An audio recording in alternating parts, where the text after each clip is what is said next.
শিশুদেরকে কাশির সিরাপ দেওয়ার আগে ৩ বার আপনি ভাবুন। কাফ তো একটা লক্ষণ মাত্র। অতিরিক্ত মাত্রায় ক্ষতিকারক। যে কাশি হচ্ছে, কাশির ওষুধ হবে না কেন? এই ডোজ বেশি পড়ে গেলে হয়তো তাতে আরো ক্ষতি হতে পারে। প্যারালাইসিসও হতে পারে। ডেক্সোমেথারফ্যান একটা হচ্ছে যে অপয়েড গ্রুপের ড্রাগ। অনেক কাফ মিক্সচারের থেকে মধুটা বেটার। পরপর শিশু মৃত্যু। বিষাক্ত কাফ সিরাপে প্রাণহানি মধ্যপ্রদেশ, রাজস্থান, মহারাষ্ট্রে। চিন্তায় অভিভাবকেরা, কাফ সিরাপ কি তাহলে বাচ্চাদের খাওয়ানো যাবে না? কোনটাই বিপদ আর কোনটাই বা নিরাপদ?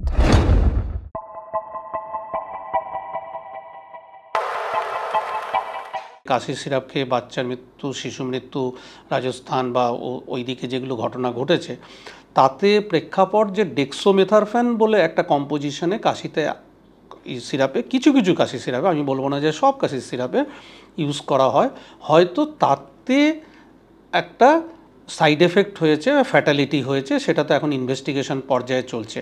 এবং সেটাও হতে পারে যে এই ডেক্সোমেথারফন কোয়ালিটি কেমন ছিল, তার ডোজ কেমন ছিল, কেন ডেক্সোমেথারফ্যান একটা হচ্ছে যে অপয়েড গ্রুপের ড্রাগ, এটা খুব অতিরিক্ত মাত্রায় ক্ষতিকারক।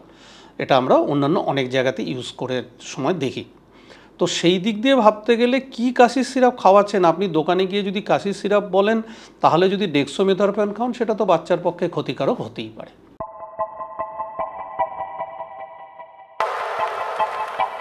এটা ডেফিনেটলি ভয়ঙ্কর। কাফ তো একটা লক্ষণ মাত্র। তো সেটা একটা আপনার নিউমোনিয়ার লক্ষণ হতে পারে, হাঁপানির লক্ষণ হতে পারে, টিবির লক্ষণ হতে পারে, আবার অর্ডিনারি সর্দি কাশির লক্ষণ হতে পারে। যে কাশি হচ্ছে, কাশির ওষুধ হবে না কেন? এইটাই হচ্ছে মানুষের প্রশ্ন, যে কাশির ওষুধ হবে না কেন? না, হয় না, কারণ কাশিটা একটা প্রোটেক্টিভ রিফ্লেক্স। তাকে চেপে দেওয়া অতটা সহজ নয়, কারণ শরীরই চাইছে কাশতে, যাতে সে নিজেকে রক্ষা করতে পারে। তাকে আপনি কি করে চেপে দেবেন? কাশির সিরাপ মানে একরকমই কাশি যে হয় তা নয়, সেইটা বুঝে সেটা করাটা।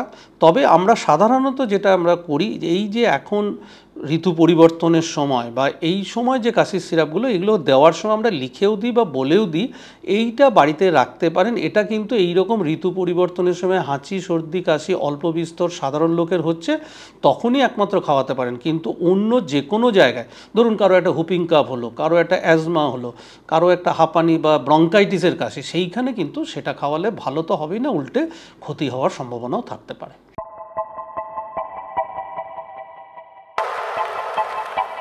নানান রকমের কম্পোজিশন আছে। ব্রঙ্কো ডাইলেটারগুলোই তবু একটুখানি কাজ করে। ব্রঙ্কো ডাইলেটার যারা লাংসটাকে একটু বড় করে দেবে। আর বাকি কাশির কাফ সাপ্রেসেন্ট বাজারে অনেক আছে, সেগুলোতে কারোরই কোনো ফেইথ নেই, কিন্তু বাজারে চলবে। শিশুদেরকে কাশির সিরাপ দেওয়ার আগে ৩ বার আপনি ভাবুন। আপনি শিশুর বিশেষজ্ঞ হোক বা সাধারণ যারা ফিজিশিয়ান আছে তাদের সাথে কথা বলে শিশুদের কাশির সিরাপ দিন। এবং কাশির সিরাপের অনেক ক্ষেত্রেই বিভিন্ন কাশির সিরাপে কিছু ওষুধ থাকে, যেরকম এই যে ডেক্সোমেথারফ্যান বললাম, এইরকম ওষুধ থাকলে মানে নেতিয়ে পড়ে যাওয়ার সম্ভাবনা থাকে, কেন এইগুলো একটু ঘুম পাড়িয়ে দেয়। তো সুতরাং সেইটা করলে বাচ্চারা তো এমনি অসুস্থ বা কাহিল আছে, এই ডোজ বেশি পড়ে গেলে হয়তো তাতে আরও ক্ষতি হতে পারে। সেই জন্য শিশুদের ক্ষেত্রে কাশির সিরাপ দেওয়ার আগে ডাক্তারদের সাথে পরামর্শ করেই কিন্তু দেওয়া ভালো। আর বাড়িতে পুরনো যেটা আছে, সেটা যে কাশি হয়েছে মানে আগের বারেরটা একই আছে, একই ডোজ আছে, সেটা কিন্তু নাও হতে পারে।